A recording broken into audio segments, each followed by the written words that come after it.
Mkitaka kujua ni kwa nini nchi hii iko nyuma kiasi hiki kwa miaka 63, 64 ya uhuru, njooni msikilize hii kesi hapa.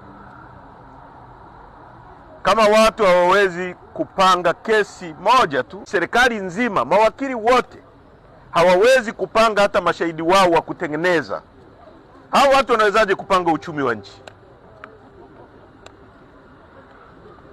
Watu ambao hawawezi kupanga mashahidi wao, tusui pingapi, ajulikane pingapi ni nani na anafanya nini, hao watu wanawezaje kupanga uchumi wa nchi? Watu wasiojali muda. Ndio maana unaangalia watu wanajiuliza, inakuwaje Singapore, kanchi kadogo ambako kana square mita 800, kipato cha mtu wa Singapore ambao wana bahari tu kama ya kwetu ni $245 kwa mwaka, karibia shilingi milioni 600.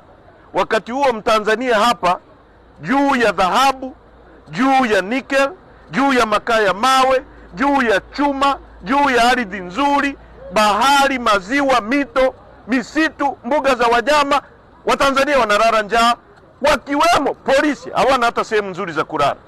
Watumishi wa umma hawana sehemu nzuri za kulala. Unajiuliza sasa hao watu wanawezaje kupanga wakawapa askari mishahara mizuri au watumishi wa umma mishahara mizuri? Hawezi kupanga kesi tu hawawezi, na hawajali muda. Ndio maana wanaona miaka 63 wanakamata mtu wanakaa naye tu, wanachezea muda tu. Sisi ni watu ambao tunataka tusukume nchi hii kwa muda mfupi iende mbele. That's why tunasikitika sana mtu anapotuchukua anakuja anamweka mwenyekiti wetu ndani kwa miezi zaidi ya 10 sasa. Alafu watu wanakuja wanatoa vitu, unawasikiliza mpaka unasikitika tu. Upotezaji wa muda. Kwa hiyo hii kesi ni kesi yenye manufaa ya kupoteza muda kwa kila anayesikiliza ushahidi wa hao watu, ambaye mtu anakuja hapa anasema sio mimi ni nani, uliandika lini, sijui, sielewi. Sasa umefuata nini mahakamani? Kama hujui kwamba we ni shahidi wa aina gani, umekuja kutoa ushahidi gani, huelewi, umekuja kufuata nini mahakamani? Wewe unaulizwa wewe ulikamatwa kama mshtakiwa? Ndio. Alafu hapa wewe huyo mshtakiwa umegeuka, umekuwa shahidi.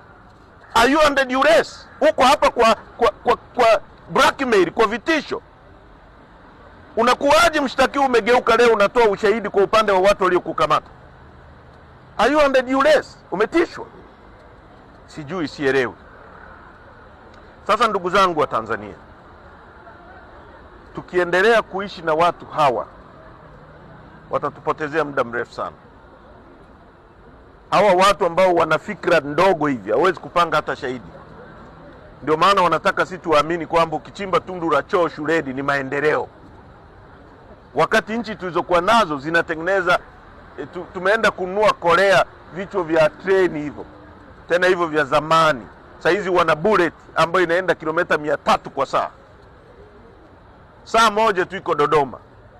Tunanunua Korea ambao tulikuwa nao kwa sababu Korea wamewekeza kwenye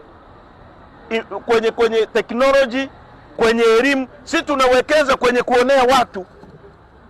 Badala ya kuwekeza kwenye viwanda upatie watu wako ajira, kuwekeza kwenye kilimo upatie vijana wako ajira, wewe unawekeza kwenye kumuonea Tundu Lissu.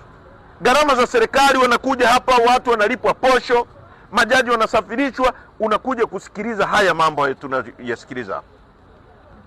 Na ndio maana tuna insist kwamba hii kesi ni muhimu sana iwe live, Watanzania wajionee wenyewe. Ndio maana vitisho vinakuwa vingi, hofu, sio watu watarekodi au watu watatoa. Watu lazima wazungumze haya mambo ili yajulikane kwa umma. Hakuna siri hapa. Umma ujue namna ambavyo wanalipa kodi yao na kodi yao inaochezewa kwa mambo ambayo kwa kweli kabisa ni hasara kwa nchi hii na ni upotezaji wa muda, both kwa mwenyekiti wetu mwenyewe, kwa chama chetu na kwa nchi. Focus ya nchi hii iwe kwenye kuwekeza kwenye masuala ya kimaendeleo na sio masuala ya kuchezea rasilimali. Na ndio maana na insist kwamba hawa watu wa serikali hii ambao hawawezi kupanga kesi na shahidi, hawawezi kupanga uchumi wa nchi yetu. Asanteni sana.